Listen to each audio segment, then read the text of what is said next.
ఆ! ఎవరైతే సభ్యులుగా లేరో తప్పనిసరిగా వాళ్ళందరూ గొర్రెల పెంపకందారుల సహకార సంఘంలో సభ్యులుగా ఉండాలి ఒకటి. రెండోది కొన్ని ముఖ్యమైన మీకు తెలిసినయే మనం ఎవరైతే ఈ గొర్రెలు ఇవి మేపుతున్నామో కొద్దిగా సాంకేతిక పద్ధతులు వచ్చి 10 గొర్రెలకి ఒక పొట్టేలు మాత్రమే ఉండాలి. మనం 30-40 గొర్రెలకి ఒక పొట్టేలు అనేది ఇప్పుడున్న పద్ధతుల్లో ఉండకూడదు. ఎందుకంటే అది పుట్టే పిల్లలు త్వరగా చనిపోయే ప్రమాదం ఉంది. రెండోది ఆ పొట్టేలు 2 సంవత్సరాలు మాత్రమే మీరు ఆ గొర్రెలతో ఉంచాలి.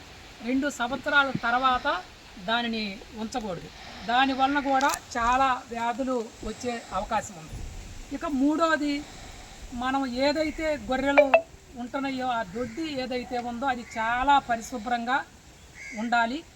పిల్లలు వరికి మన దగ్గర ఉందో లేదో కానీ మినరల్ బ్లాక్స్ అని మీకు చూసారా? ఎవరైనా ఇటుక పిల్ల మాదిరిగా ఉంటాయి చూసారా?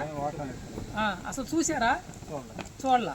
మినరల్ బ్లాక్స్ అని మనం సొసైటీలో మళ్ళీ డాక్టర్ గారిని కూడా అడుగుదాము.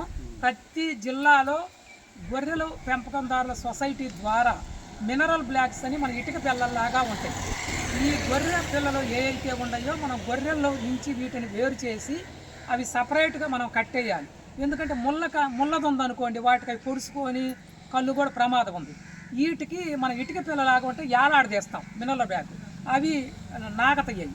అవి నాకి మంచి న్యూట్రిషను ఇస్తాయి.